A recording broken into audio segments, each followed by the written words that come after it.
Mi hermano, cuando te encuentres en medio de tu lucha contra el pecado, no olvides que ya fuiste perdonado y libertado de la esclavitud del pecado, y que ahora tienes un nuevo esposo al que puedes agradar en dependencia del Espíritu Santo. No trates de pelear esa batalla en tus propias fuerzas. No lo hagas, mi hermano. Pídele a Dios en oración que incline tu corazón a la obediencia. ¿Recuerdas Salmo 119, versículo 36? Inclina mi corazón a tu testimonio, no a la avaricia. Pídele a Dios en oración que no te permita olvidar la verdadera cara del pecado y la verdadera motivación del pecado.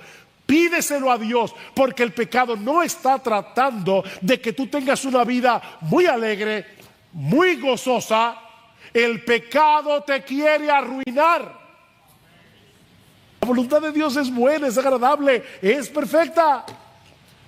Es bueno, agradable y perfecto no tener otro Dios que nuestro Dios. Es bueno, agradable y perfecto no adorar una imagen mental de Dios, sino al Dios de las Escrituras, que no se ve porque es espíritu.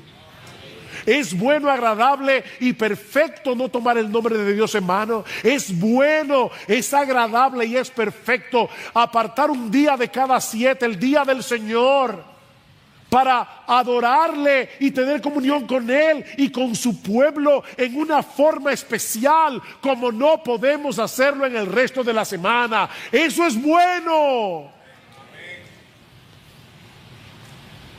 Es bueno honrar padre y madre, niños. Es bueno honrar padre y madre. Es bueno respetar las autoridades superiores. Es bueno no robar, es bueno no matar, es bueno contentarse con la esposa que tienes. Es bueno no mentir. Es bueno no codiciar y no envidiar lo que tiene el otro y que tú no tienes. ¿Cómo sería el mundo si todo el mundo obedeciera los 10 mandamientos? Un paraíso. ¿Ustedes imaginan un mundo en que tú le dices a un ebanista mañana y es mañana? Eso sería glorioso. Es increíble. Qué glorioso sería la vida, ¿verdad? Tú no tendrías que ponerle candado a tu casa ni alarma, porque nadie roba. ¿Cómo sería un mundo así? Un paraíso. Así que el problema no es la ley. Si queremos ser perdonados, si queremos ser aceptados en la presencia de Dios, debemos recibir como un regalo la justicia que Él mismo le provee al pecador. Solo por gracia, solo por Cristo, solo por medio de la fe. De manera que la ley, dice Pablo, ni salva ni santifica. Ella nos manda lo que debemos hacer, pero no nos ayuda a hacer lo que nos manda. Ese es el problema de la ley. La ley nos manda lo que debemos hacer, pero no nos ayuda a hacer lo que nos manda. Vean una vez más los versículos 4 al 6 que estudiamos la vez anterior. Dice: por tanto, hermanos míos, también a vosotros se os hizo morir a la ley por medio del cuerpo de Cristo, para que seáis unidos a otro, a aquel que resucitó de entre los muertos, a fin de que llevemos frutos para Dios. Y usamos la analogía del matrimonio. Una mujer casada con un hombre no se puede casar con otro, no se puede unir a otro mientras viva ese hombre. Pero si ese hombre muere, ella queda libre de la ley del marido. Bueno, ¿qué hizo Dios? Dios nos mató. ¿Para qué? Para resucitarnos juntamente con Cristo y casarnos con Él. Eso es lo que Pablo está diciendo. Versículo 5. Porque mientras estábamos en la carne, es decir, en nuestra naturaleza pecaminosa, las pasiones pecaminosas despertadas por la ley actuaban en los miembros de nuestro cuerpo a fin de llevar fruto para muerte. Pero ahora, dice Pablo, hemos quedado libres de la ley, habiendo muerto a lo que nos ataba, de modo que sirvamos en la novedad del Espíritu y no en el arcaísmo de la letra. Pablo dice, Dios tuvo que dar por terminada nuestro matrimonio con la ley. ¿Para qué? Para casarnos con Cristo, que sí tiene poder de salvar y de santificar. El problema es que hasta este punto, cuando uno escucha todo lo que Pablo dice acerca de la ley, cualquiera pudiera llegar a pensar que Pablo está menospreciando la ley, o que Pablo está desechando la ley como algo completamente inútil. De hecho, muy probablemente durante el ministerio de Pablo, y sobre todo predicando en un contexto de mayoría judía, Pablo tuvo que enfrentarse con ese argumento una y otra vez. Pablo, tú estás despreciando la ley de Dios. La ley fue dada por Dios mismo en el Sinaí, y tú estás diciendo que la ley es inútil. De ahí la pregunta del versículo 7. Entonces, ¿es pecado la ley? Y de paso, mucha gente piensa que la ley es pecado, aún dentro de las iglesias. Cada vez que tú le dices, violaste la ley, eres un legalista. O sea que guardar la ley, obedecer la ley, es ser legalista. Y ser legalista es pecado. Así que la ley es pecado. ¿Es pecado la ley? A lo que Pablo responde una vez más, de ningún modo. La misma respuesta que dio en el 6.1, la misma respuesta que dio en 6.15. ¿Debemos pecar para que la gracia abunde? De ninguna manera. ¿Debemos pecar ahora que no estamos bajo la ley, sino bajo la gracia? De ninguna manera. ¿Es pecado la ley? De ninguna manera. El hecho de que la ley en sí misma no puede salvar ni santificar no quiere decir que sea algo inútil o que deba ser desechada como algo malo. Mis hermanos, el creyente debe amar la ley. Tú eres cristiano, tú debes amar la ley. Tú debes deleitarte en la ley. Salmo 1, bienaventurado el varón que no anduvo en consejo de malos, ni estuvo en camino de pecadores, ni en silla de escarnecedores se ha sentado, sino que en la ley de Jehová está su delicia. ¿Ya se acabó esa bienaventuranza porque estamos en el nuevo pacto? Voy a decir como Pablo, de ningún modo. De ningún modo, bienaventurado el varón que se deleita y medita en la ley de Dios. Pero debemos entender, mis amados hermanos, cuál es el propósito por el cual Dios nos dio la ley. Y eso es precisamente lo que Pablo va a explicarnos ahora en los versículos 7 al 13. Y hay al menos 4 enseñanzas en este pasaje acerca del propósito de la ley, pero al mismo tiempo de la ley en relación con el pecado y la muerte. De manera que Pablo no solamente nos va a explicar para qué sirve la ley, sino que al mismo tiempo nos va a ayudar a entender cómo funciona el pecado que todavía mora en nosotros. ¿Para qué sirve la ley? Bueno, en primer lugar, dice Pablo, para revelar nuestro pecado. ¿Para qué sirve la ley? Para revelar nuestro pecado, versículo 8. Pero el pecado, versículo 7, perdón. ¿Qué diremos entonces? ¿Es pecado la ley? De ningún modo. Al contrario, yo no hubiera llegado a conocer el pecado si no hubiera sido por medio de la ley. Porque yo no hubiera sabido lo que es la codicia si la ley no hubiera dicho, no codiciarás. Como todo buen fariseo, Pablo creía que él estaba bien con Dios por el esfuerzo que él hacía en conformarse externamente a la letra de la ley. Pablo conocía los 10 mandamientos. Pablo pensaba que los tenía en alta estima. Pero ahora vamos a entender que Pablo no estaba entendiendo el verdadero alcance de los mandamientos. Hasta que un día sus ojos fueron abiertos para entender experimentalmente, no racionalmente, sino experimentalmente, las implicaciones del 10º mandamiento: no codiciarás. Y fue entonces cuando Pablo se dio cuenta que los 10 mandamientos no se limitan a nuestras acciones externas, sino que tienen que ver con todo lo que sucede en nuestro interior.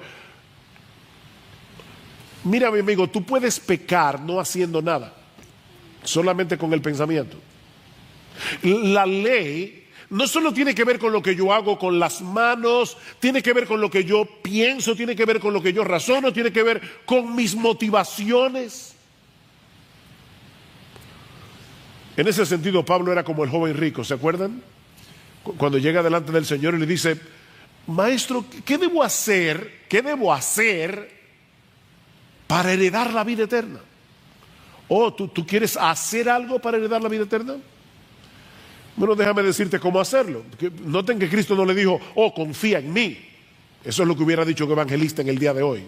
Recíbeme en tu corazón. No. Cristo le dijo: tú tienes los mandamientos. Tú conoces los mandamientos. No adulteres, no mates, no hurtes, no digas falso testimonio, no defraudes, honra a tu padre y a tu madre. Oh, maestro, todo eso yo lo he guardado desde mi juventud. Oh, entonces solo te falta una cosa: vende todo lo que tienes, dáselo a los pobres y ven y sígueme cargando tu cruz. En una forma muy sabia, el Señor le hizo ver a este joven que creía haber guardado todos los mandamientos, que él estaba violando el 10º: no codiciarás. Por eso no podía dar sus bienes y repartirlos, porque él los codiciaba. Y al codiciar sus bienes, no solo estaba violando el 10º mandamiento, sino también el primero: no tendrás dioses ajenos delante de mí. Así que la ley es como un sándwich: no tendrás dioses ajenos delante de mí, no codiciarás. Si Dios es tu Dios, tu único Dios, vas a obedecer el resto de los mandamientos. La razón por la que codiciamos es porque Dios no es suficiente. Tú codicias cosas, yo codicio cosas, porque Dios no es suficiente. Como bien ha dicho alguien, codiciar es estar descontento con lo que Dios te ha dado, como si tú merecieras más. Incluye la envidia, la autocompasión, la queja. Ahora, debo aclarar que no es pecaminoso desear cosas. Pero dice este mismo autor: si te amargas y te abates por no tenerlas, es porque tu deseo se ha convertido en una codicia idolátrica. Ese es el problema. Que tú desees algo no está mal, pero si el hecho de no tener ese algo te llena de amargura, te llena de descontento, te llena de queja, ese algo ha suplantado a Dios en tu corazón. Estás sustituyendo a Dios por las cosas. Y eso fue lo que sucedió con el apóstol Pablo, y fue lo que le hizo ver su condición de pecador perdido. Ahora, ¿cómo fue que sucedió eso en la vida de Pablo? Porque este es un pasaje autobiográfico. Pablo nos está mostrando cómo fue que él llegó al conocimiento de Cristo, y lo hace porque el caso de Pablo es típico. O sea, Pablo está aquí hablando de Pablo, pero está hablando de ti y de mí. Es un ejemplo que nos ayuda a todos. ¿Cómo fue que Pablo se dio cuenta de algo que no había visto en toda su vida de fariseo? Bueno, Sinclair Ferguson, un teólogo y pastor escocés, nos da una suposición de lo que pudo haber pasado en la vida de Pablo. O sea, no estoy siendo dogmático, pero creo que Sinclair Ferguson probablemente se está acercando a lo que sucedió en el corazón de Pablo, tomando algunas pistas del Nuevo Testamento. Mis hermanos, ¿de dónde era Pablo? ¿Saulo de qué? De Tarso. ¿Y dónde quedaba Tarso? En la región de Cilicia. ¿Y a qué facción religiosa pertenecía Pablo? a los fariseos. Así que Pablo era de Tarso, de la región de Cilicia, y era fariseo, que era la religión más estricta de Israel. Ahora, Pablo no era cualquier fariseo. Dice en Gálatas capítulo 1, versículo 14, que Pablo se había propuesto llegar a ser el israelita más celoso y más aventajado en la ley. Pablo se había propuesto eso. Y por su propio testimonio en Filipenses capítulo 3, parece que casi lo logra. Dice, mira, ¿saben qué? En cuanto a la ley yo era irreprensible externamente. Yo era irreprensible. Pablo se había propuesto, Pablo codiciaba ser el mejor. Hermanos, escuchen esto. Tú puedes codiciar ser el mejor en algo bueno y estás pecando. Tú puedes codiciar ser la mejor madre, ser el mejor esposo, ser la mujer más modesta de la iglesia, ser el que más sabe de Biblia. Si tú quieres lograr esa meta para tu gloria, eso es una codicia idolátrica. Porque fue lo que pasó con Pablo. Yo quiero ser el más piadoso. Pablo codiciaba eso en su corazón. Pero entonces sucedió el incidente de Hechos 6. Cuando Pablo se enfrenta con Esteban y lo escucha predicar. Oigan lo que dice Pablo, Lucas, en Hechos capítulo 6, versículo 8. Dice que Esteban era lleno de gracia y de poder y hacía grandes prodigios y señales entre el pueblo. Entonces se levantaron unos de la sinagoga llamado de los libertos y de los de Cirene y de los de Alejandría y de Cilicia y de Asia, disputando con Esteban. ¿De dónde era Pablo? De Tarso, de la región de Cilicia. De manera que Pablo estaba en ese grupo, y de hecho Lucas después lo confirma explícitamente en Hechos capítulo 7, versículo 58.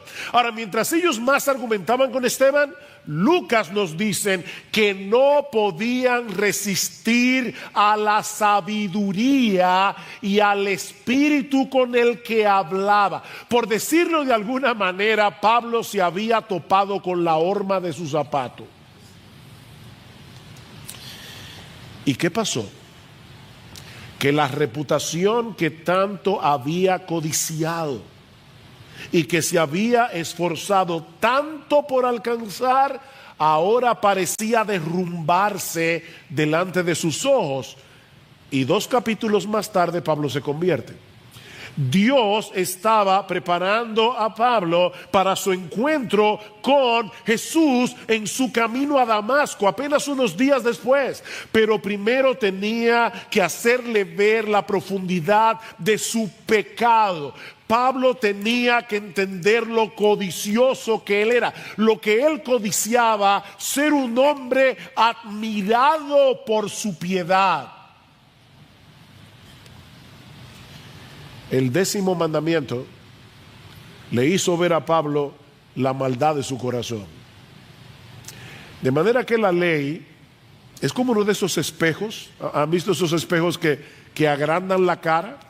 Yo no sé para qué. Y no solamente agrandan la cara, tiene luz a todo alrededor, para que tú veas todas tus manchas, todos tus hoyos, todos tus cabellos mal puestos. Eso es la ley. Eso es lo que hace la ley. Por eso es que Pablo dice en Romanos capítulo 3, versículo 20, que por medio de la ley es el conocimiento del pecado. ¿Recuerdan? Romanos 3:20, lo estudiamos hace ya meses atrás.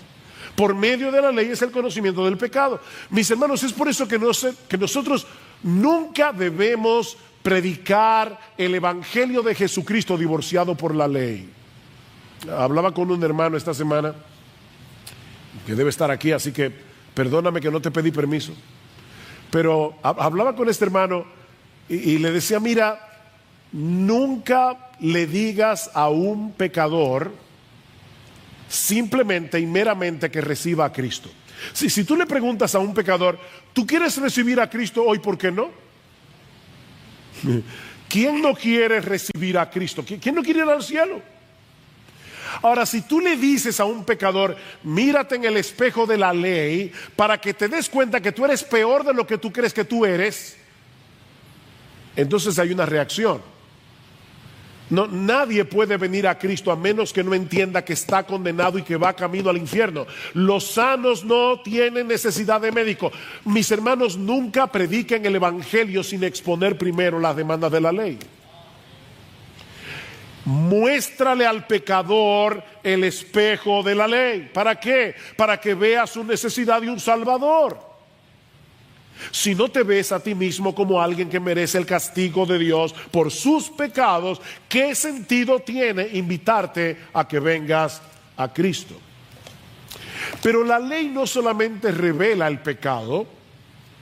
Pablo dice también que la ley nos provoca a pecar. Y ahora sí que está rara la cosa, ¿verdad? No quisiera enredarlos, pero usando un lenguaje químico, la ley es el catalítico del pecado.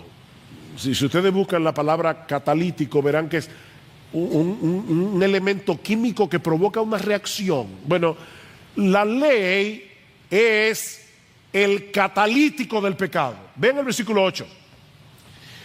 Pero el pecado, Pablo está personificando el pecado, pero el pecado, aprovechándose del mandamiento, produjo en mí toda clase de codicia, porque aparte de la ley, el pecado está muerto.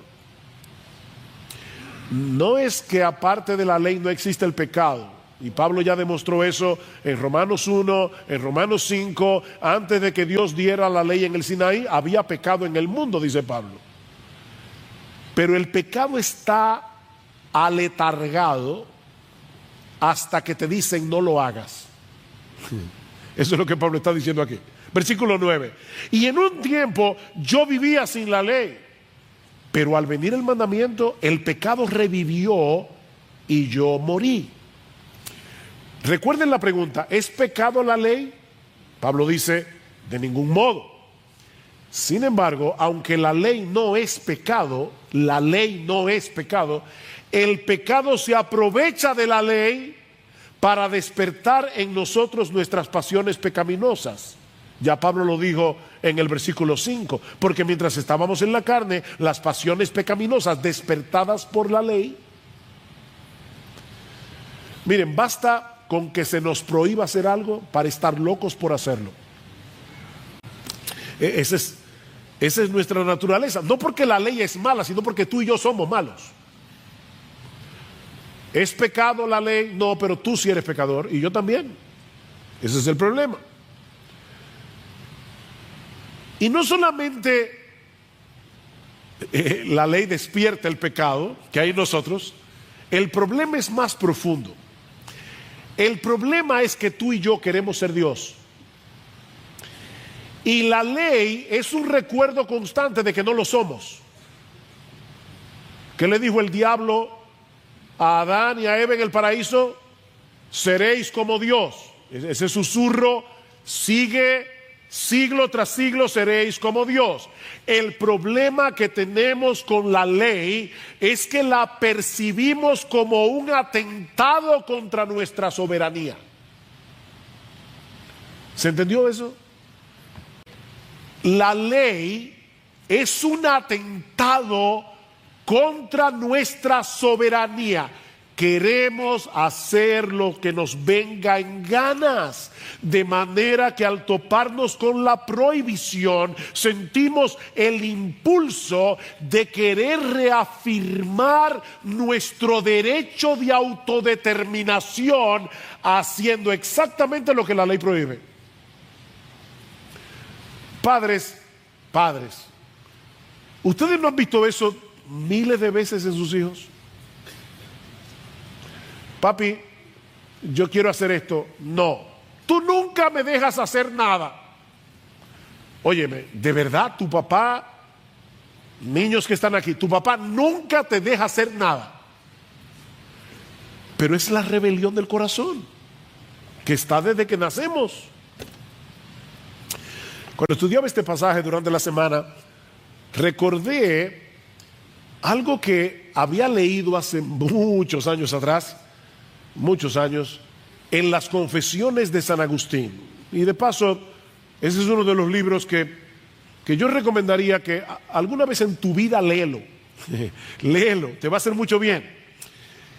Dice Agustín en el libro 2, capítulo 4 creo, que cuando él era adolescente, él y un grupo de amigos decidieron meterse en un patio ajeno para robar peras. Y él dice, nos llevamos una cantidad enorme de peras, no para comerlas, aunque algunas comimos, sino para echárselas a los puercos. Y ahora dice, realizamos esa acción por el mero hecho de que estaba prohibida. Eso era todo. No fue por necesidad, no es que ellos tenían hambre.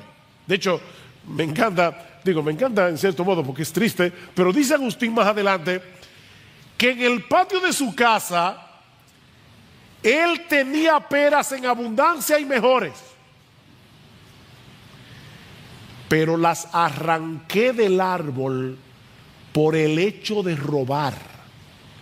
Y si alguna de ellas entró en mi boca, solo el pecado la hizo sabrosa. Wow. Este hombre está analizándose delante de Dios, son sus confesiones. Pero ahora escuchen lo que dice un poquito más adelante. ¿Qué fue pues lo que amé yo en aquel hurto? Y él responde, poder hacer algo sin ser castigado, parodiando o imitando así la omnipotencia de Dios. Ahora sí se fue profundo este hombre. Él está diciendo, yo quería hacer algo y que nadie pudiera tocarme, porque yo estaba imitando la omnipotencia divina. Yo quería ser soberano como Dios. ¿Ven el problema que tú y yo tenemos? Queremos ser como Dios. Y su ley es un recordatorio constante de que no lo somos. El pecado es una fuerza que habita en nosotros y que nos lleva a aborrecer, nos lleva a odiar con todas las fuerzas de nuestro ser todo lo que se opone a ese deseo dominante del corazón de ser el único soberano de nuestra vida. ¿Recuerdan ese poema que se hizo famoso en la película Invictus y que Nelson Mandela recitaba continuamente en la celda mientras estuvo preso? Ese poema termina diciendo, soy el amo de mi destino, soy el capitán de mi alma. ¡Wow! Soy el amo de mi destino y soy el capitán de mi alma. De manera que el pecado no es otra cosa que autoidolatría. Cada vez que tú pecas es porque estás escogiendo adorarte a ti en vez de adorar a Dios. Eso es todo. El pecado es autoidolatría. Y el pecado se aprovecha de esa tendencia del corazón humano a idolatrarse a sí mismo para despertar nuestras pasiones pecaminosas usando los mandamientos de Dios. No codicies, ahora codicio más. No envidies, ahora envidio más. Ahora, lo que Pablo está tratando de hacerle ver sobre todo a la audiencia judía que estaba en Roma, es que ellos estaban equivocados con respecto a la ley, porque los judíos pensaban que Dios había dado la ley para restringir el pecado y para hacernos más santos. De hecho, muchos pastores evangélicos creen lo mismo. Ellos creen que dando ley, ellos van a ayudar a los hermanos a ser más santos. Más adelante vamos a ver que no debemos desechar la ley, pero predicar solo ley desde el púlpito no va a ayudar a nadie. De hecho, padres, cuidado padres, porque muchas veces eso es lo que nosotros hacemos también con nuestros hijos. Ley, sin gracia. Y la ley sin gracia, la ley sin el evangelio, la ley sin Cristo no va a ayudar a nuestros hijos. No es que no les enseñes la ley, es que no dejes de enseñarles la gracia.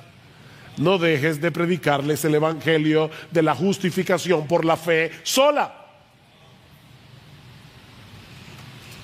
Bueno, Pablo le dice a esos judíos: ustedes están equivocados. La ley no restringe el pecado, lo provoca. La ley no restringe el pecado. Más bien el pecado se vale de la ley para movernos a hacer eso mismo que la ley prohíbe. La ley es la base de operaciones que usa el pecado para llevarnos a pecar. Y eso nos lleva a la tercera enseñanza de nuestro pasaje. Precisamente porque la ley revela el pecado y nos provoca a pecar, la ley en sí misma no produce vida, produce muerte. La ley en sí misma no produce vida, la ley produce muerte. Vean otra vez el versículo 9. Y en un tiempo yo vivía sin la ley, pero al venir el mandamiento, el pecado revivió y yo morí. Y este mandamiento que era para vida, a mí me resultó para muerte. Ahora, hermanos, ¿en qué momento de su vida Pablo vivía sin ley? Y ya decíamos, él era judío. A todo niño judío se le enseñaban los 10 mandamientos casi mientras bebía la leche de su mamá. Y Pablo era fariseo, educado en la escritura. ¿Qué es lo que Pablo nos está diciendo aquí? Que hubo una época en su vida en la que él pensaba que estaba espiritualmente vivo. Él está hablando de su experiencia. Yo creía que estaba vivo. Yo creía que estaba vivo, que estaba bien con Dios por mi obediencia a la ley. Pablo creía que estaba espiritualmente vivo porque se apegaba externamente a la letra de la ley. Pero entonces Dios abrió su entendimiento y por primera vez en su vida Pablo se dio cuenta de su verdadera condición delante de Dios. El 10º mandamiento despertó la conciencia de Pablo y le mostró que en realidad estaba muerto. Y por eso dice en el versículo 9, y este mandamiento que era para vida, a mí me resultó para muerte. Voy a decir algo bien extraño ahora. Miren, si un ser humano, desde que nace hasta que se muere, pudiera obedecer perfectamente la ley, ¿tendría vida eterna? Tú quieres salvarte guardando los mandamientos, no hay problema. Solo que tienes que obedecerlos perfectamente desde que naces hasta que te mueres, solamente. Y en todo sentido, externamente, internamente. Escuchen lo que dice Levítico 18. Mis ordenanzas pondréis por obras y mis estatutos guardaréis andando en ellos. Yo, Jehová, vuestro Dios. Por tanto, guardaréis mis estatutos y mis ordenanzas, los cuales haciendo el hombre vivirá en ellos. Hazlos. Obedece y vivirás. Eso fue lo que le dijo Dios a Adán en el paraíso. Obedece y vivirás. El problema es que el hombre no puede cumplir la ley como la ley debe ser obedecida. Perfectamente y completamente. Recuerden que la ley es como un globo. Si tú pinchas el globo, no importa por dónde lo pinches, dañaste el globo. Pablo dice en Gálatas capítulo 3 versículo 10, todos los que dependen de las obras de la ley para salvarse están bajo maldición. Todos los que están tratando de salvarse guardando los mandamientos son unos malditos, dice Pablo, malditos de Dios. ¿Por qué? Porque dice la Biblia: maldito todo aquel que no permaneciere en todas las cosas escritas en el libro de la ley para hacerlas. ¿Ven el punto? La ley es santa, pero nosotros no lo somos. Padecemos de una impotencia culpable.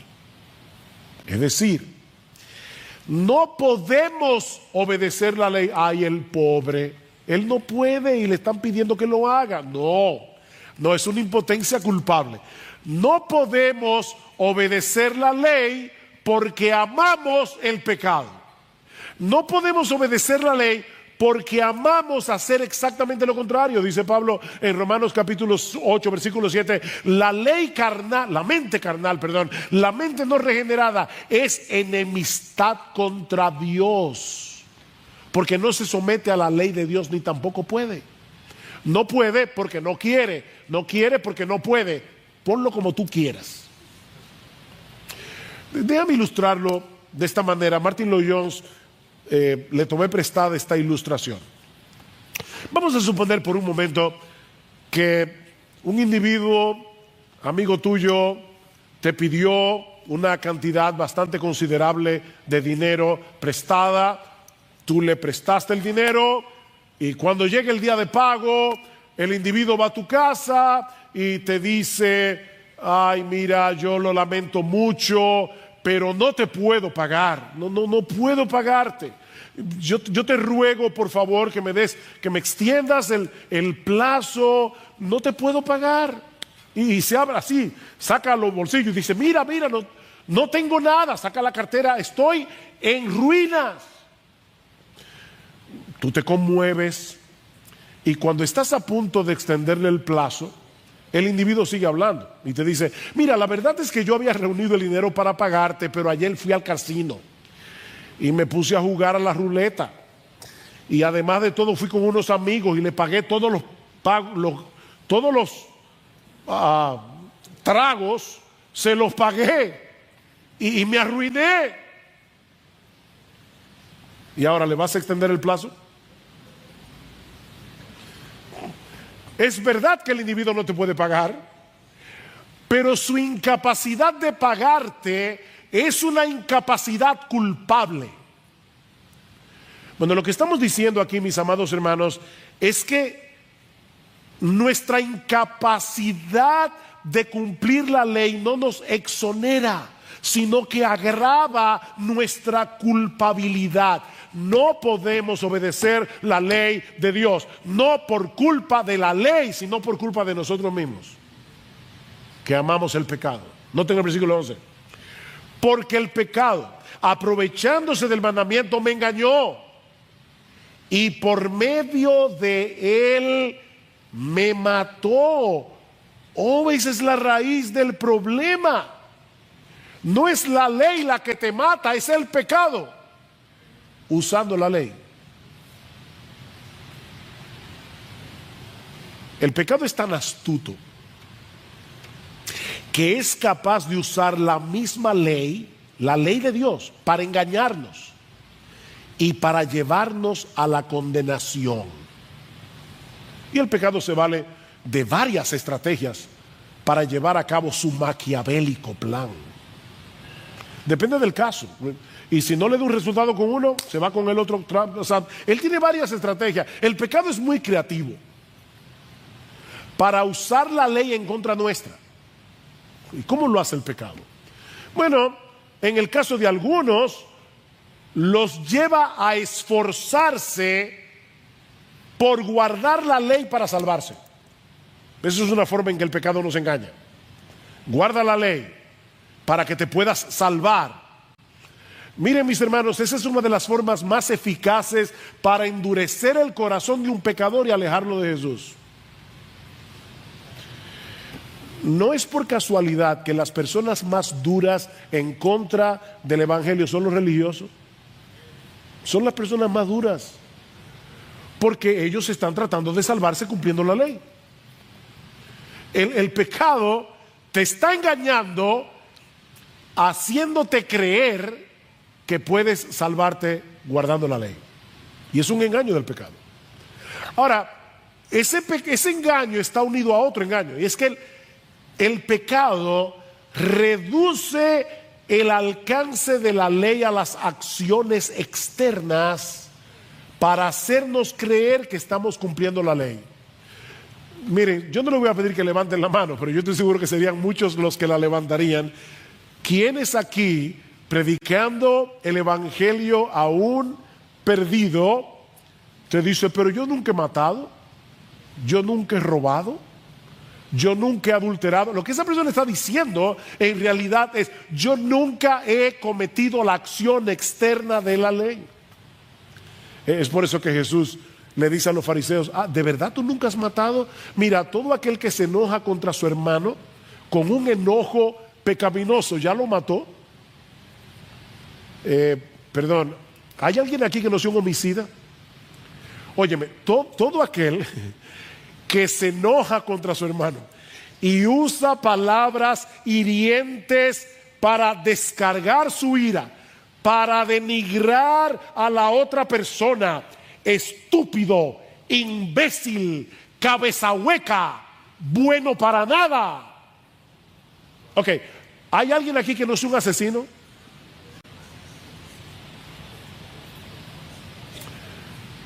Todo aquel que mira a una mujer que no sea la tuya para codiciarla, ya adulteró con ella en su corazón. Uy, qué duro. ¿Ningún adúltero aquí? El pecado es muy astuto. Otra cosa que hace el pecado es hablarnos mal de la ley. O sea, si no le da resultado llevarte a ser el niño bueno o la niña buena para ganarte el cielo, entonces el pecado te habla mal de la ley y te dice que la ley es demasiado restrictiva, que la ley es demasiado dura, demasiado rígida. En casa a veces hacemos juego de palabras, mezclando una palabra con otra. Por ejemplo, universidad viene de uno y diverso, es universidad. Bueno, yo recuerdo que un día una de nuestras hijas llegó bien frustrada a la casa por una de sus profesoras y decía, es que es demasiado estrígida. O sea, no era estricta, no era rígida, era estrígida. O sea, ok, lo que la ley te dice es que, el pecado, perdón, es que la ley es estrígida. O sea, no te permite hacer nada. Y dice Martin Lloyd-Jones, de esa manera, porque la mayoría de la gente piensa así de la ley, de esa manera el pecado agita la rebelión, aumenta más y más la maldad y la humanidad se vuelve cada vez más insufrible. Por eso el mundo está como está, porque el pecado los está engañando. De manera, mis hermanos, que el villano de esta historia no es la ley. El villano es el pecado. El villano es el pecado, que se vale de la ley para alejarnos de Dios y llevarnos a una condenación eterna. De ahí la conclusión a la que llega Pablo en los versículos 12 y 13. Así que la ley es santa y el mandamiento es santo, justo y bueno. Entonces, ¿lo que es bueno vino a ser causa de muerte para mí? De ningún modo. Al contrario, fue el pecado a fin de mostrarse que es pecado al producir mi muerte por medio de lo que es bueno, para que por medio del mandamiento el pecado llegue a ser en extremo pecaminoso. La ley es santa, justa y buena. La ley, mis hermanos, no es un código impersonal de conducta. La ley es el reflejo del carácter perfecto, hermoso, atractivo, deleitoso de nuestro Dios. Eso es la ley. Por lo tanto, si la ley es de Dios, tiene que ser santa, justa y buena. No puede ser de otra forma. Pablo dice en el versículo 14, la ley es espiritual. Dice en el versículo 16, la ley es buena. Dice en el versículo 22, en el hombre interior, yo me deleito en la ley de Dios. ¿Por qué los cristianos deben deleitarse en la ley de Dios? Porque se deleitan en el Dios de la ley, que es santo, justo y bueno. Oh, cuánto amo yo la ley. ¿Eso es lo que dice el salmista? No. Oh, cuánto amo yo tu ley. Es tu ley y por eso la amo. Yo sé que tú me amas. Yo sé que eres infinitamente sabio. Yo sé que eres infinitamente bueno. ¿Cómo no voy a amar esa ley que emana de ti, que es para mi bien? Y ahí todo lo que dice David en el Salmo 19 que leímos al principio. Por eso quise que se leyera ese texto. La ley de Jehová es perfecta. La ley de Jehová es confiable. La ley de Jehová es recta. La ley de Jehová es pura. La ley de Jehová permanece para siempre. ¿Y qué hace la ley? La ley convierte el alma. La ley hace sabio al sencillo. La ley alegra el corazón. ¿Tú oíste eso? Yo no sé cuántas veces yo he hecho este experimento y siempre me da igual. Yo digo, piensen rápidamente en la primera palabra que le viene a la mente cuando escuchan la palabra santo. Y la gente dice puro, recto, etcétera, etcétera, pero nadie dice alegría. Porque la gente tiene una distorsión causada por el pecado que no le permite ver que es la santidad lo que produce alegría en el corazón. Los mandamientos de Jehová son rectos y por eso alegran el corazón. La ley alumbra los ojos. Es más dulce que la miel. Es más preciosa que el oro. ¿Dónde está el problema entonces? El problema está en el pecado, como dice Pablo en el versículo 13, que usa lo que es bueno para matarnos. Dice un comentarista, el asesino es el pecado y el revólver que usa es la ley, pero el asesino es el pecado. Vamos a pensar por un momento en un individuo que comete un homicidio y es condenado a cadena perpetua. Lo que está mal no es la ley que lo condenó. Lo que está mal es la acción homicida que es condenable. ¿Ven el punto? No es la ley que nos condena la que está mal. Es la acción homicida que metió a ese individuo en la cárcel. Así que la ley no es la que produce la muerte del pecador. Es el pecado que se vale de la ley para matarnos. Pero Dios es soberano y Él siempre sí se sale con la suya. Así que, ¿qué hace Dios? Al producir nuestra muerte, el pecado, por medio de lo que es bueno, el carácter perverso y mortífero de la ley queda puesta en evidencia. Eso es lo que dice Pablo en el versículo 13. Para que el pecado llegue a ser en extremo pecaminoso. Dios usa la ley para mostrarnos que el pecado que mora en ti y en mí es 1000 veces peor de lo que la mayoría de las personas está dispuesta a admitir. Óyeme, mi hermano, y usa eso cuando alguien te critique. No te preocupes, que tú eres 1000 veces peor que eso. Es como decía Bernard Shaw, el famoso dramaturgo inglés, era bien cínico y decía, a mí no me importa si una persona es blanca o es negra, si es rica o es pobre, con que sea hombre suficiente, porque no podría hacer nada peor.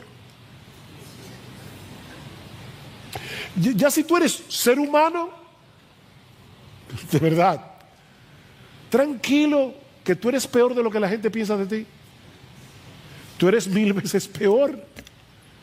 Ahora, ¿para qué la ley hace eso? Para llevarnos a ver nuestra necesidad de un Salvador. Que no podemos salvarnos por nosotros mismos, sino por medio de Cristo, que obedeció perfectamente la ley y en la cruz pagó por nuestras transgresiones. ¿Qué dice Pablo en Gálatas? Capítulo 3, si la ley pudiera vivificar, si la ley pudiera darnos vida por nuestra obediencia, la justicia fuera verdaderamente por la ley, obedecen los mandamientos y todo estará bien. Mas la Escritura lo encerró todo bajo pecado, para que la promesa que es por la fe en Jesucristo fuese dada a los creyentes. Para eso sirve la ley. El pecado se aprovecha de la ley para arruinarnos. Es el pecado el que te mata, no la ley. Pero Dios usa esa conciencia de lo mal que estamos para llevarnos a poner toda nuestra confianza en Jesús. ¿Y saben lo que ocurre cuando ponemos toda nuestra confianza en Jesús? Que somos librados de la condenación de la ley. Hemos muerto a la ley. ¿En qué sentido? En que ya la ley no nos puede condenar. Porque Dios ha puesto en nuestra cuenta la justicia perfecta de su Hijo. Y al mismo tiempo somos transformados y capacitados por el poder de su Espíritu para poder obedecer la ley. O sea, cuando dejamos de confiar en la ley para confiar en Jesús, no solo somos perdonados y aceptados por Dios, sino que Él también pone en nosotros tanto el deseo como la capacidad de obedecerle, no perfectamente, pero sí sinceramente, por medio de su Espíritu que mora en nosotros. Eso es lo que Pablo va a decir más adelante en el capítulo 8. Versículo 2, porque la ley del Espíritu de vida en Cristo Jesús te ha libertado de la ley del pecado y de la muerte, pues lo que la ley no pudo hacer, salvarte. ¿Por qué no lo pudo hacer? Porque era débil por causa de nuestra carne.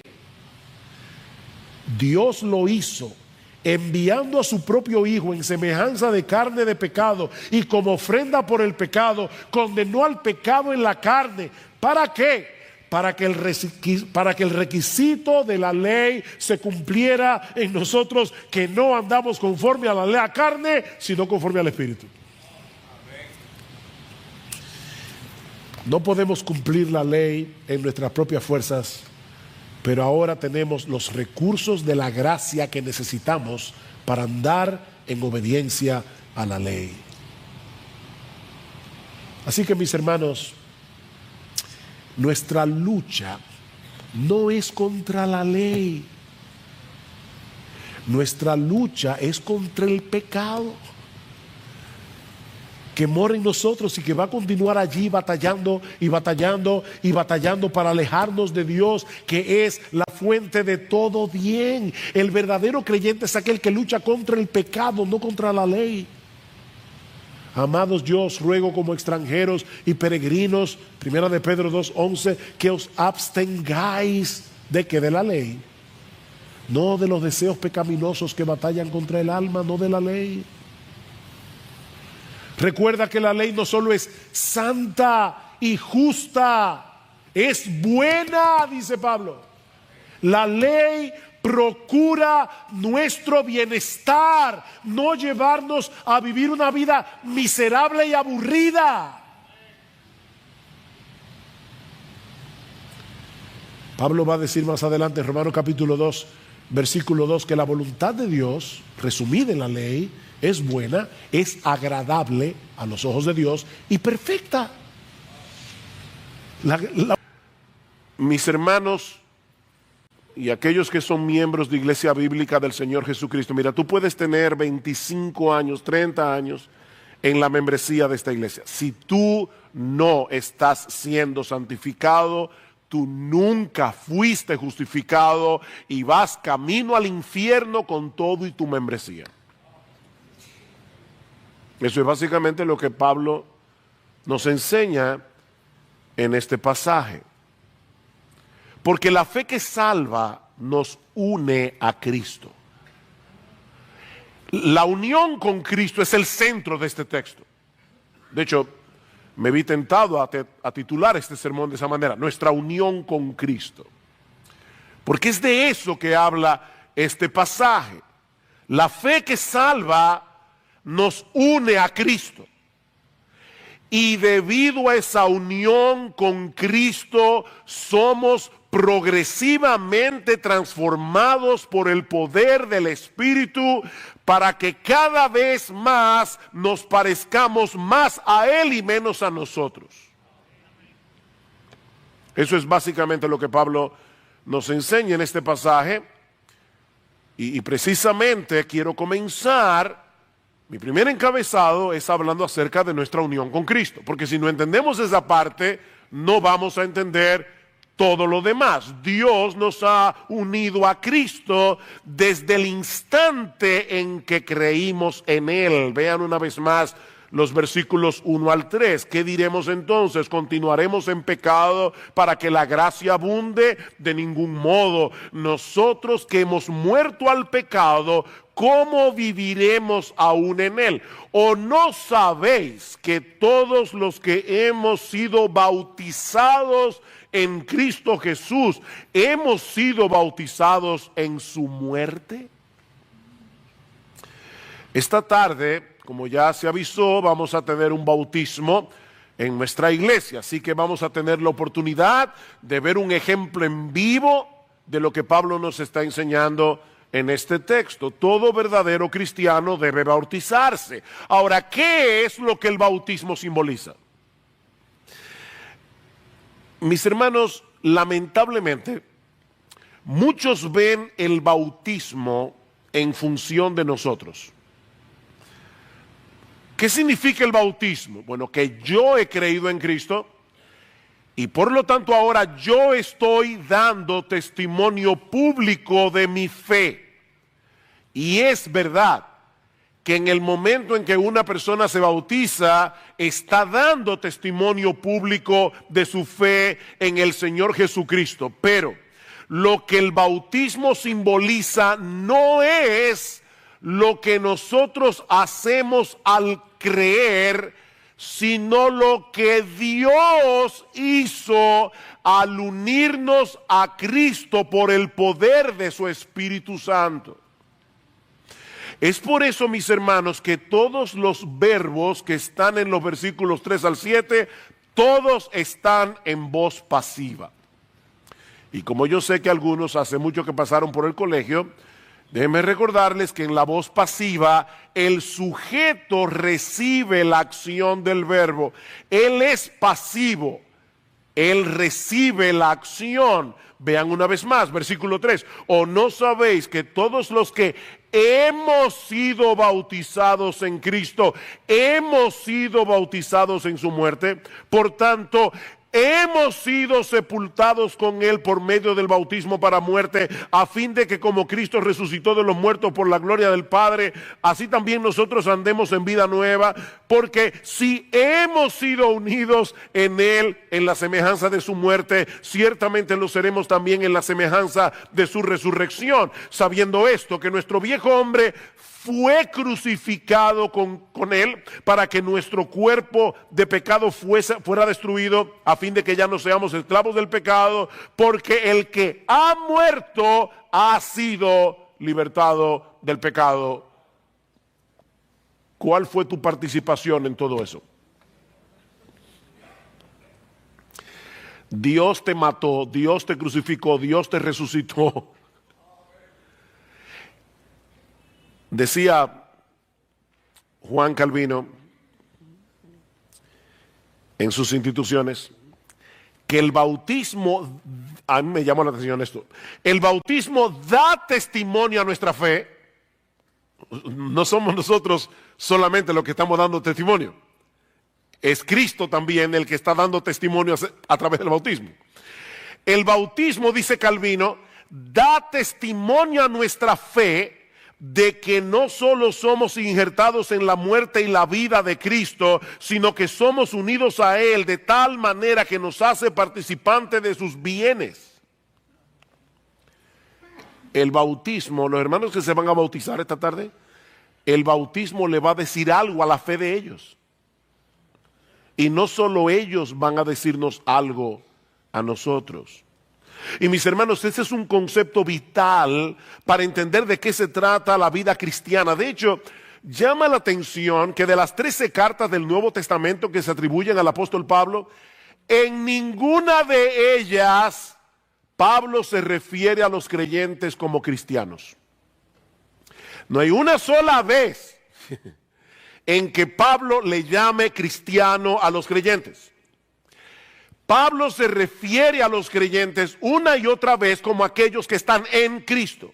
En Cristo. Expresiones como en Cristo, en Él, en el Señor, en Cristo Jesús aparecen 164 veces en las cartas de Pablo. Mis hermanos, todas las bendiciones que nosotros recibimos de parte de Dios vienen a ser nuestras únicamente porque nosotros estamos unidos a Cristo por la fe.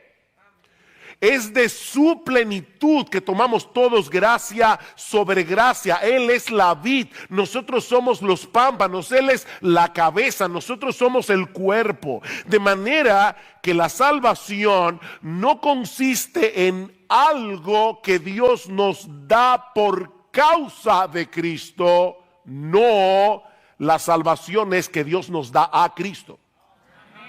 No es algo que se nos da por lo que Cristo hizo, es que Dios nos da a Cristo mismo para que habite en nosotros por su Espíritu. Pablo dice en 1 Corintios capítulo 1 versículos 30 al 31, mas por Él, refiriéndose a Dios el Padre, estáis vosotros en Cristo Jesús, el cual nos ha sido hecho por Dios sabiduría, justificación, santificación y redención, para que como está escrito, el que se gloría, gloríese en el Señor.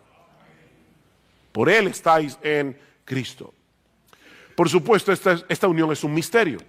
No podemos entender cómo es eso de que nuestra vida está unida a Cristo. De hecho, Pablo en Efesios capítulo 5 versículo 32 le llama en griego un mega misterio. Un mega misterio.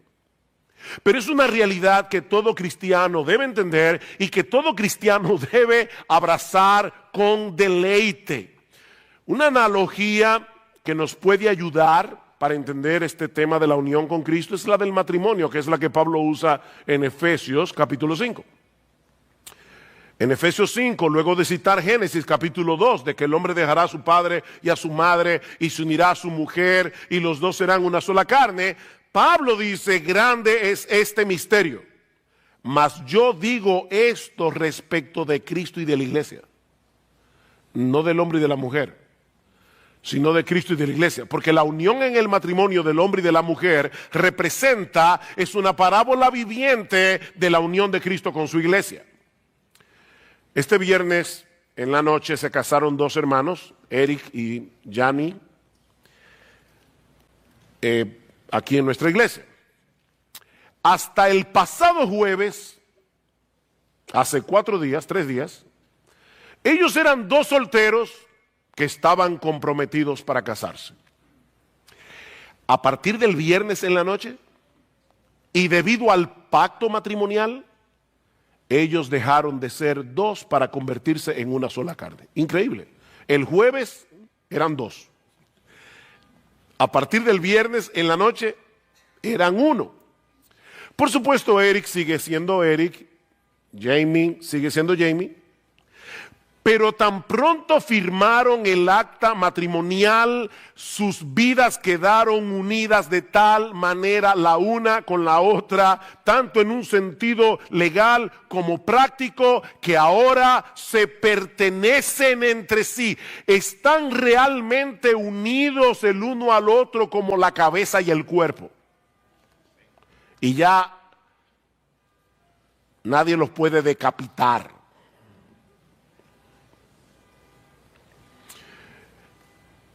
Ahora noten algo, eso no depende de lo que sienta el uno por el otro. Eso depende del pacto que ellos hicieron delante de Dios y de los hombres. Si dos esposos se están llevando bien, que es lo que debería ser, ¿verdad? Ellos van a demostrar esa unidad en una forma tangible. Pero si en algún momento esa relación llega a enfriarse, ¿saben qué? Siguen siendo uno, como quiera. Porque eso no depende de los sentimientos. Eso depende del pacto. Y eso es precisamente lo que ocurre entre el creyente y el Señor Jesucristo. En el momento en que un pecador se arrepiente y cree únicamente en Cristo para el perdón de sus pecados, Dios une su vida a la de Cristo con un vínculo que nada ni nadie puede separar. Jamás. Esa es la pregunta de Pablo en Romanos 8:35. ¿Quién nos separará del amor de Cristo? Y la respuesta obvia es nadie. Nadie. Ahora, nuestra comunión con Cristo puede fluctuar en un momento dado, pero nuestra unión con Él nunca cambia. Nunca cambia. Y eso tiene repercusiones muy profundas para nuestra vida cristiana práctica. Y eso nos lleva a la segunda enseñanza de este pasaje. Y es que por causa de nuestra unión con Cristo hemos muerto al pecado. Hemos muerto. Si ustedes pusieron atención a la lectura de este pasaje cuando Sigfrido la leyó, seguramente se habrán dado cuenta de las veces que Pablo nos dice en este pasaje que hemos muerto con Cristo. En el versículo 2 dice que hemos muerto al pecado. En el versículo 3 que hemos sido bautizados en su muerte. En el versículo 4 que fuimos sepultados con él por medio de su muerte en el bautismo para muerte. En el versículo 5 que hemos sido unidos a él, la Reina Valera del 60 tiene ahí una mejor traducción, dice que fuimos plantados, que fuimos injertados en él, en la semejanza de su muerte. En el versículo 6 dice que nuestro viejo hombre fue crucificado con él. Y luego menciona la palabra muerte o morir en los versículos 7, 8, 9, 10 y 11. El énfasis es más que evidente. Si tú eres cristiano, tu antiguo yo, descendiente de Adán, el que era un rebelde contra Dios, ha muerto. Nota luctuosa. Tu antiguo yo ha muerto. Eso quiere decir que ya Dios no te trata como un pecador culpable. Porque el antiguo yo que cometió todos esos pecados en rebeldía contra Dios, lo ejecutaron. Fue ejecutado. Y fue reemplazado por un nuevo tú, cuya vida está escondida en Cristo. Es por eso que ya no hay condenación para aquellos que están en Cristo Jesús, dice Pablo en Romanos capítulo 8, versículo 1. Ya no hay condenación. Pero eso quiere decir también que el pecado ya no puede gobernarte a su antojo porque has cambiado de dueño. Hemos cambiado de ciudadanía. Recuerden, mis hermanos, lo que vimos el domingo pasado cuando hablábamos de los dos Adanes. El primer Adán, el del huerto del Edén, el segundo Adán o el postrer Adán, que es Cristo. Antes estábamos representados en el primer Adán como nuestra cabeza federal. Tanto la culpa como la corrupción que heredamos de Adán eran determinantes en nuestras vidas. A tal punto, mis hermanos, que ni tú ni yo podíamos dejar de pecar. No podíamos. De hecho, hasta cuando hacíamos lo bueno pecábamos. Porque tú no hacías lo bueno para que Dios se llevara la gloria, ni en dependencia del Espíritu Santo. Tú hacías lo bueno, ya sea para protegerte tú de algún mal o para llevarte tú la gloria. Así que ni cuando hacías lo bueno era bueno. Tú pecabas todo el tiempo y no podías dejar de pecar. Pero aquellos que han nacido de nuevo por la obra del Espíritu Santo, ahora están representados en otra cabeza, están representados en Cristo, le pertenecen a Cristo. En Adán estábamos bajo el dominio del reino del pecado y de la muerte. Ahora que estamos en Cristo, estamos bajo el dominio de la gracia y de la vida. Y eso debe ser evidente tanto en nuestro carácter como en nuestra conducta. Vean el versículo 2 una vez más. Pablo pregunta, ¿qué diremos entonces? ¿Continuaremos en pecado para que la gracia abunde? De ninguna manera. Nosotros que hemos muerto al pecado, ¿cómo viviremos aún en él? Es una pregunta retórica. Ahora, Pablo no está diciendo aquí que es imposible que los creyentes pequen. Eso lo vamos a ver dentro de un momento, porque de ser así no habría ningún sentido en la exhortación del versículo 12, cuando Pablo dice a estos mismos creyentes, no reine el pecado en vuestro cuerpo mortal, que no pase eso. Más bien presentad vuestros miembros a la justicia, no al pecado. Es una exhortación. Lo que él está diciendo es que es una incongruencia moral que un creyente continúe viviendo una vida dominada por el pecado. Si tu antiguo yo, esclavizado al pecado, ha muerto, ¿cómo es posible que sigas viviendo como si estuviera vivo? Esa es la pregunta. El pecado sigue siendo un problema para el creyente, porque aún continúa siendo un enemigo peligroso del que debemos cuidarnos, pero ya dejó de ser nuestro rey. Ya dejó de ser nuestro rey. Alguien lo ilustra de esta manera. Supongamos que un ejército malvado tomara el control absoluto de un país, pero un ejército bueno viniera en su ayuda, expulsara a las fuerzas malvadas, enemigas de la nación, y regresara el gobierno del pueblo a su poder legítimo. Los ciudadanos de ese país ya no tendrían que obedecer a los generales de ese ejército malvado que los tenía tiranizados. Pero ¿qué pasaría si esos soldados enemigos se fueran a vivir a las montañas en la frontera de ese país fuertemente armados? Bueno, esa guerrilla podría tratar de crear caos para el nuevo gobierno legítimo. De hecho, frecuentemente podría imponer su voluntad en una parte del país, aunque nunca podría tomar el poder de nuevo. La pregunta de Pablo es, en una circunstancia como esta, ¿por qué querrían los ciudadanos de esa nación volver a esclavizarse otra vez al poder del enemigo?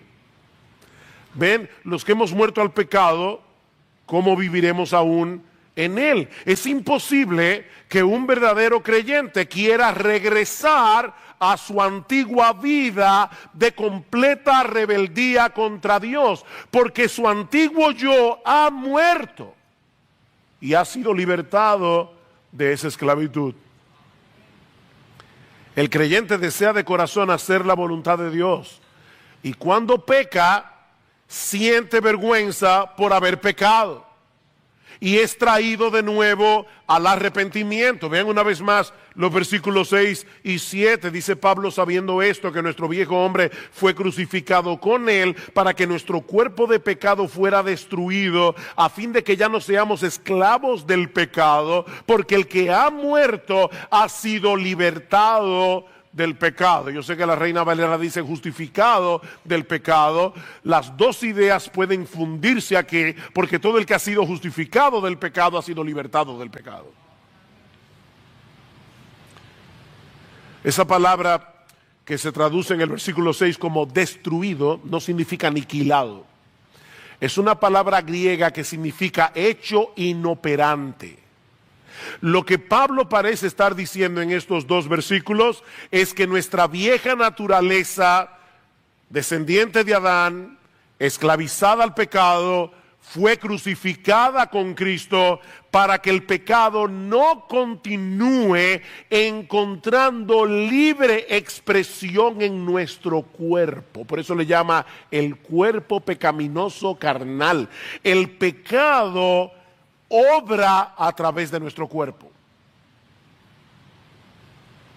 Pero como nuestro viejo ego, dominado por el pecado, ha muerto, nuestro cuerpo ya dejó de ser un terreno fértil para que la hierba mala del pecado siga creciendo libremente en ese huerto. ¿Ven el punto? Consecuentemente, dice Pablo, ya no podemos seguir sirviendo al pecado como si fuera nuestro rey. Versículo 7, porque el que ha muerto ha sido libertado del pecado. El pecado nos tienta, el pecado nos seduce, el pecado todavía ejerce una fuerte presión sobre nosotros. Pero mis hermanos, el pecado no puede obligarnos a pecar. No puede obligarnos a pecar.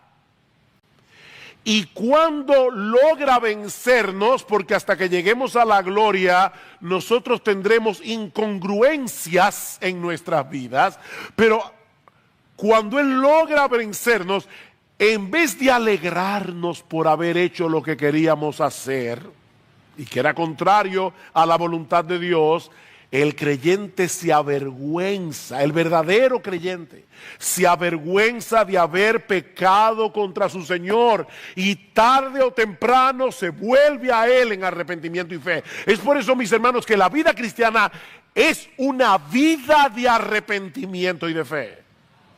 Eso no es en un momento de tu vida, cuando te convertiste. Es una vida de arrepentimiento y de fe.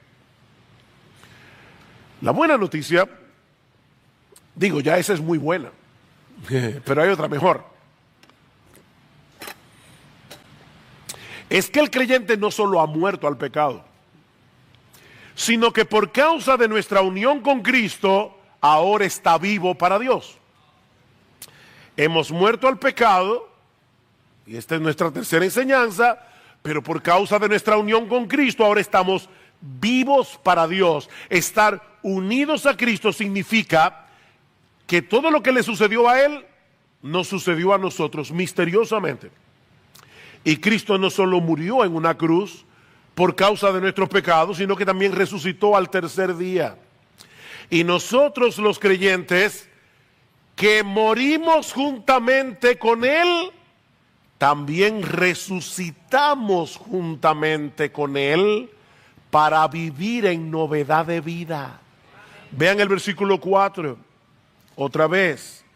Por tanto, hemos sido sepultados con Él por medio del bautismo para muerte, a fin de que como Cristo resucitó de los muertos por la gloria del Padre, Dios el Padre envió su poder todopoderoso que lo hace a Él glorioso para resucitar a Jesús, y ese mismo poder omnipotente que levantó a Cristo de la tumba también obró en nuestro corazón cuando estábamos muertos en nuestros delitos y pecados, de tal manera que por esa misma gloria del Padre así también nosotros andemos en novedad de vida.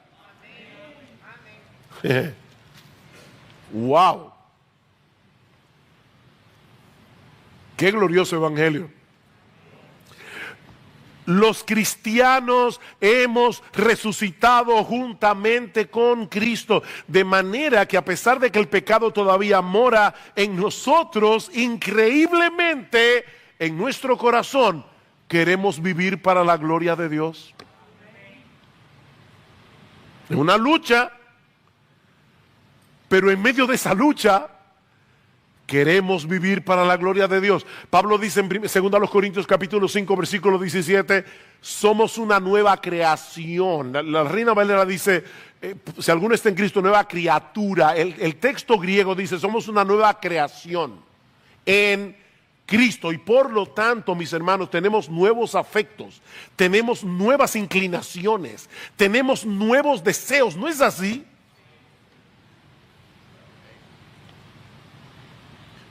Y aunque sea de manera incipiente, el fruto del Espíritu debe ser visible en nuestras vidas. Amor, gozo, paz, paciencia, benignidad, bondad, fe, mansedumbre y dominio propio, templanza. Todos debemos seguir creciendo en cada una de esas virtudes.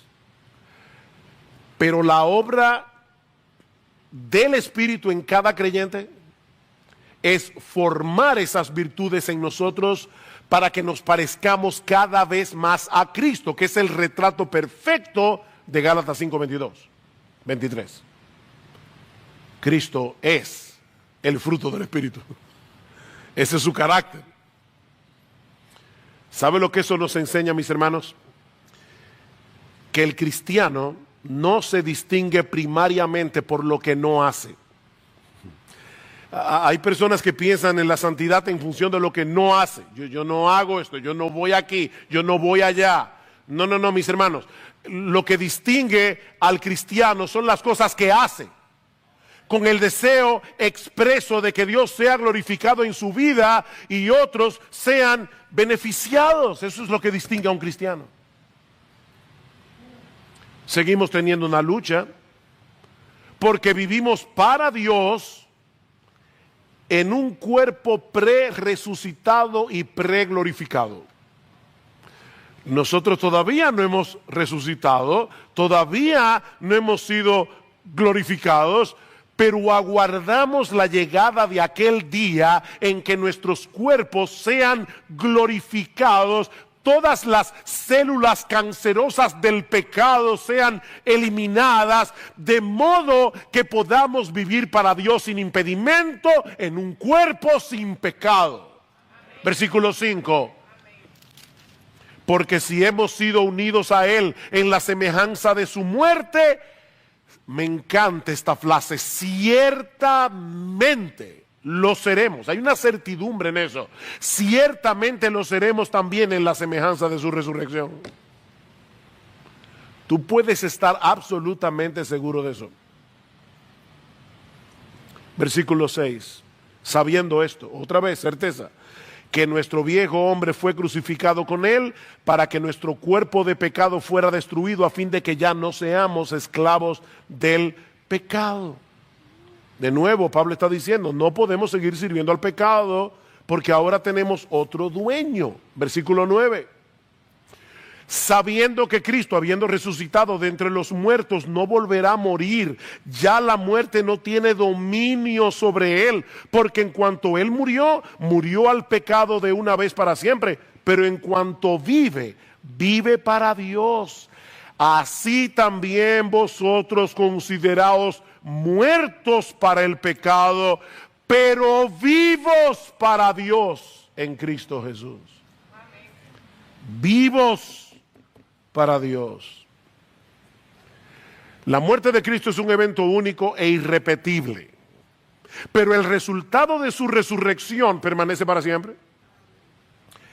Él murió en un punto de la historia, pero ahora está vivo para Dios. Y así seguirá siendo por los siglos de los siglos. Bueno, lo que Pablo está diciendo aquí es que de la misma manera los cristianos en un momento murieron al pecado, al momento de la conversión, pero ahora viven para Dios por el resto de sus días, aguardando la esperanza de que la muerte no podrá retenerlos. Resucitaremos en gloria y serviremos a nuestro Dios por los siglos de los siglos. Ven, hermanos, hay una conexión aquí entre nuestra vida presente y nuestra vida futura. Déjeme ponerlo de esta manera. Es como si la vida venidera ya hubiera invadido este mundo en el momento en que Cristo inauguró su reino en su resurrección. Y nosotros, los cristianos, ya tenemos un pie en la otra vida. Este mundo está preñado de la vida venidera. Y Pablo dice en Hebreos que nosotros los cristianos ya estamos gustando los bienes de esa vida. Porque ahora tenemos vida eterna. No es que la vamos a tener. Ahora tenemos vida eterna. ¿Y saben lo que es la vida eterna? Esta es la vida eterna, que te conozcan a ti, el único Dios vivo y verdadero, y a Jesucristo, a quien has enviado. Es una relación de comunión con Dios. Nosotros fuimos resucitados para vivir para Dios. Mis hermanos, esa es nuestra nueva identidad. Estamos vivos para Dios, no para seguir viviendo para nosotros mismos. El viejo yo que vivía para sí mismo fue crucificado. De manera que la vida que ahora vives, debes vivirla para Él. El amor de Cristo nos constriñe pensando esto, que si uno murió por todos, luego todos murieron, y por todos murió para que los que viven ya no vivan para sí, olvídate de eso, ya no vivan para sí, sino para aquel que murió y resucitó por ellos. Con Cristo estoy juntamente crucificado, y ya no vivo yo, mas vive Cristo en mí, y lo que ahora vivo en la carne, lo vivo en la fe del Hijo de Dios, el cual me amó y se entregó a sí mismo por mí. Ya no vivo yo. Me preocupa cuando veo a muchos cristianos que profesan ser cristianos enarbolar continuamente la bandera de la libertad cristiana, como si Cristo nos hubiera hecho libres para seguir satisfaciendo nuestros deseos. Y cuando tú le dices, hermano, no, guárdate de esto, es mi libertad cristiana. ¿Sabes lo que es la verdadera libertad cristiana? Cristo nos hizo libres al precio de su sangre para que podamos decirle que no a nuestros deseos pecaminosos, e incluso para que podamos restringirnos de cosas que, aunque son legítimas, pueden hacerles daño a nuestras almas o pueden dañar las almas de otros. Eso es libertad cristiana. Verdadera libertad. Cristo nos libertó de la esclavitud del yo para que podamos hacer eso. Decirle que no a nuestros pecados. Y decirle que no a cosas que tal vez sean legítimas, pero que no nos ayudan para correr mejor nuestra carrera. Y yo confío en que en tu corazón y en tu conciencia, tú sabes cuáles son esas cosas.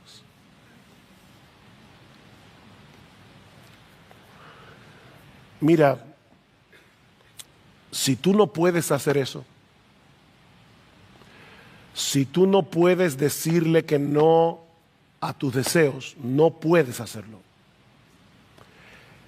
La razón es que aún sigues siendo esclavo de tu viejo yo, lo que quiere decir que tú no eres cristiano. Tú no eres cristiano.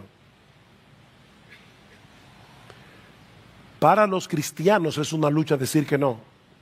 Yo lo sé por experiencia, es una lucha. Pero ¿saben por qué se reconoce al cristiano? Porque están luchando. Porque están luchando.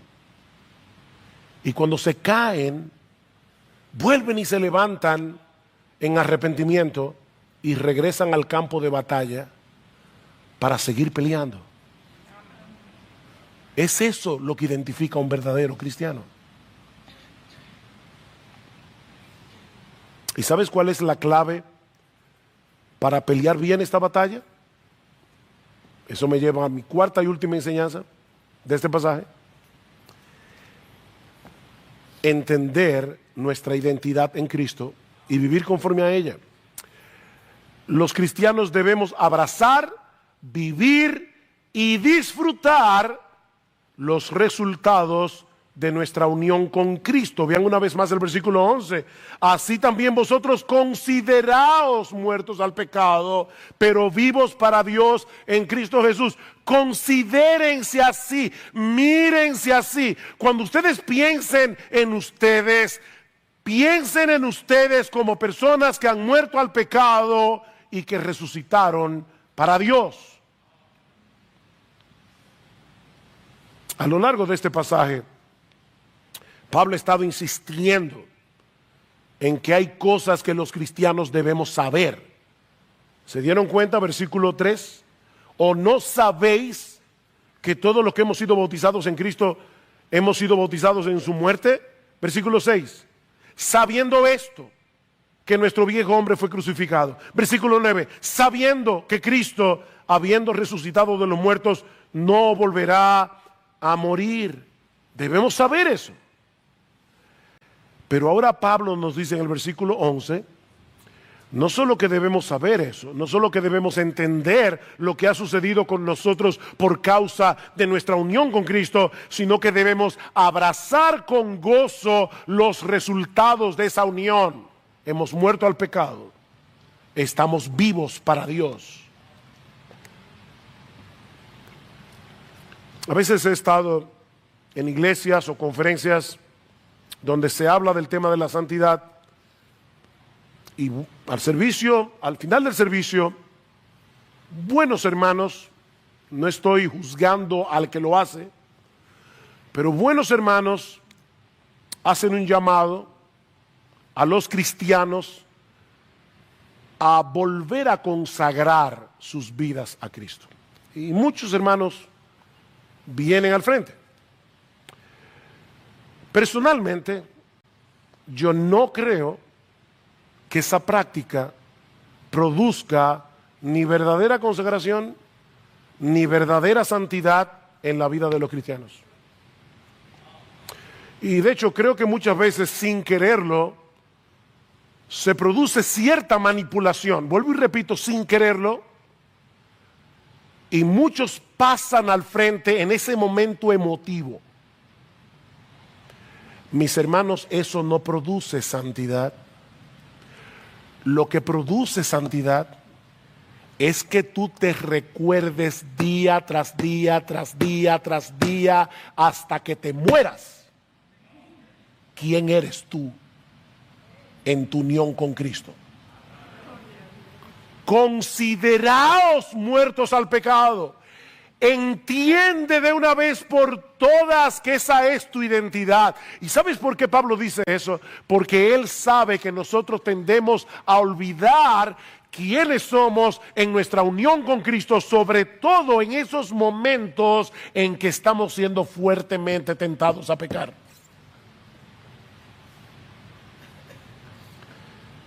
Nosotros somos como esos esclavos que fueron libertados durante la guerra de secesión, durante la guerra civil americana. Abraham Lincoln firmó el acta de emancipación el 1 de enero del año 1863. Y en ese momento, con la firma del presidente, 3.5 millones de esclavos fueron legalmente libertados en los Estados Unidos de Norteamérica. Pero ¿saben qué pasó en la práctica? Que a muchos de esos hombres y mujeres les resultaba difícil asumir su nueva identidad de hombres libres. Y cuando escuchaban de nuevo la voz de sus amos, temblaban. temblaban, eran libres legalmente, pero es como si estuvieran esclavizados todavía en el corazón. Mis hermanos, eso es exactamente lo que pasa con muchos cristianos en medio de la tentación. Se nos hace difícil recordar nuestra nueva identidad en Cristo. Y si en tu vida pasada tuviste alguna adicción, ya sea a la comida, al alcohol, al cigarrillo, a las drogas, a la pornografía, a cualquier cosa, al juego, mi hermano, tú debes entender que Cristo te libertó de esa esclavitud. Cristo te libertó, pero esas sustancias o esas actividades siguen allí, no se han evaporado del mundo. Y debido a tu vida pasada, debes entender que tú generaste una debilidad, generaste un apetito particular por esas cosas, y vas a tener que mantener una vigilancia continua y alejarte lo más posible de todas ellas. Pero fuiste libertado.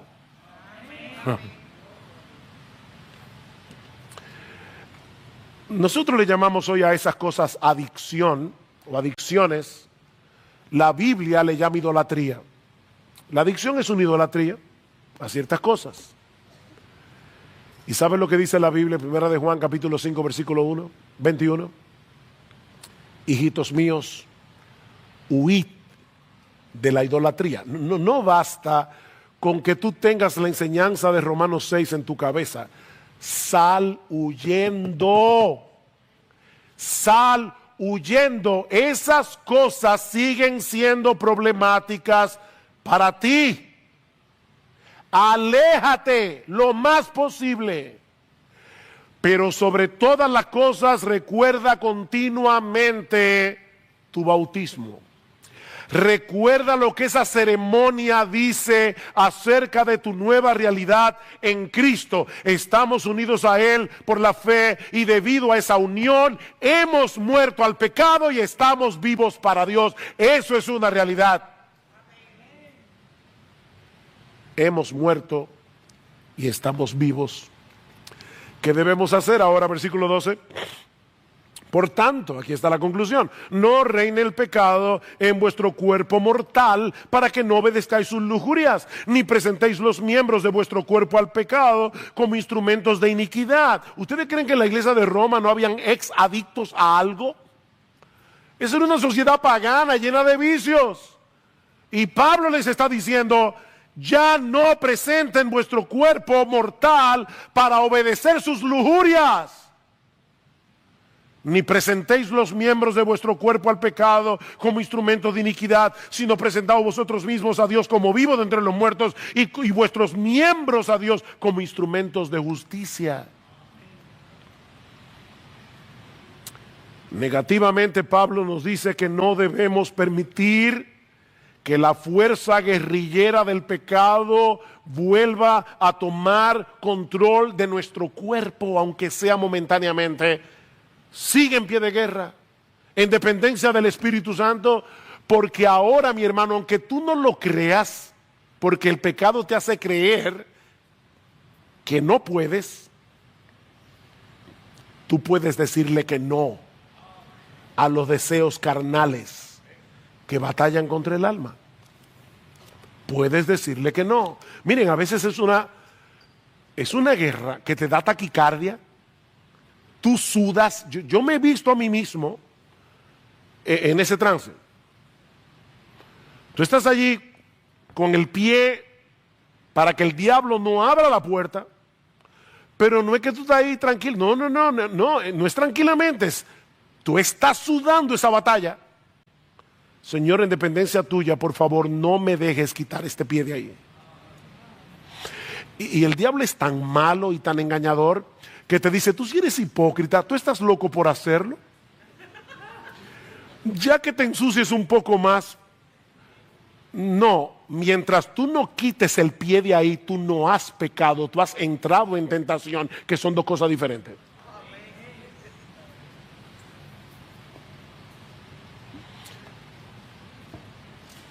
Si has caído, arrepiéntete. Arrepiéntete, confía en la promesa del perdón divino y vuelve a correr la carrera.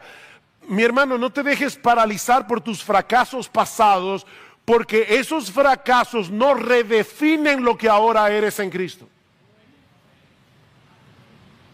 Y recuerda que algún día esa lucha terminará. Algún día esa lucha terminará. Yo sé que tú estás peleando, yo sé que no es fácil, pero estás en el ejército del vencedor. Pero mientras tanto, sigue peleando. Sigue peleando. Ahora, no basta con este aspecto negativo de la santidad. Positivamente, dice Pablo, debemos poner nuestras vidas al servicio de Dios, reconociendo que estamos vivos por causa de Él, para vivir para Él y para servirle a Él.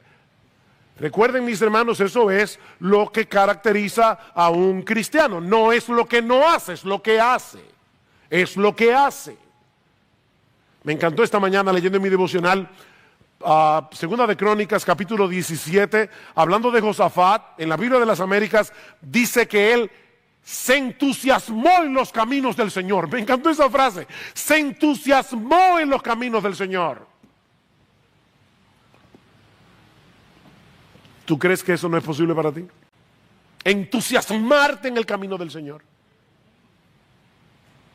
Que sea lo que te entusiasme vivir para Él, servirle a Él, hacer su voluntad, bendecir a otros en la iglesia.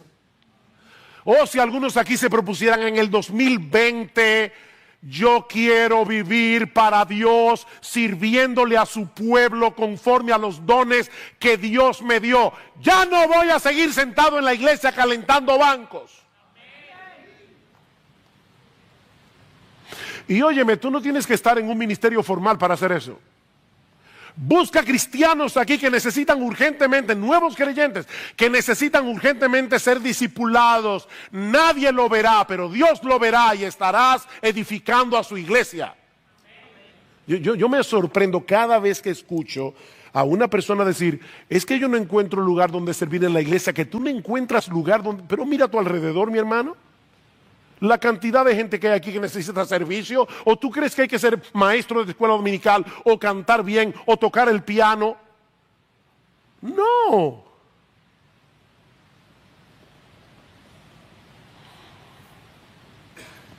Aquellos que quieren ser útiles en el reino de Dios no tienen tiempo para estarse preguntando qué tan al borde del precipicio del pecado pueden vivir y seguir siendo cristianos. No, ellos quieren estar en buena forma para correr bien esta carrera hasta el final, no porque están tratando de ganarse su salvación, sino porque han entendido lo que significa vivir en el reino de la gracia. Eso es gracia. Lo otro es una desgracia. Ampararse en la gracia para vivir como te dé la gana, eso no es gracia, eso es una desgracia. Versículo 14. Porque Pablo cierra su argumento aquí. El pecado no tendrá dominio sobre vosotros, pues no estáis bajo la ley, sino bajo la gracia. ¿Ven? La gracia no es para que peques, es para que no peques. Wow. Miren, yo creo que la mejor explicación de ese texto está en Romanos 7, 4 al 6. Pero yo no...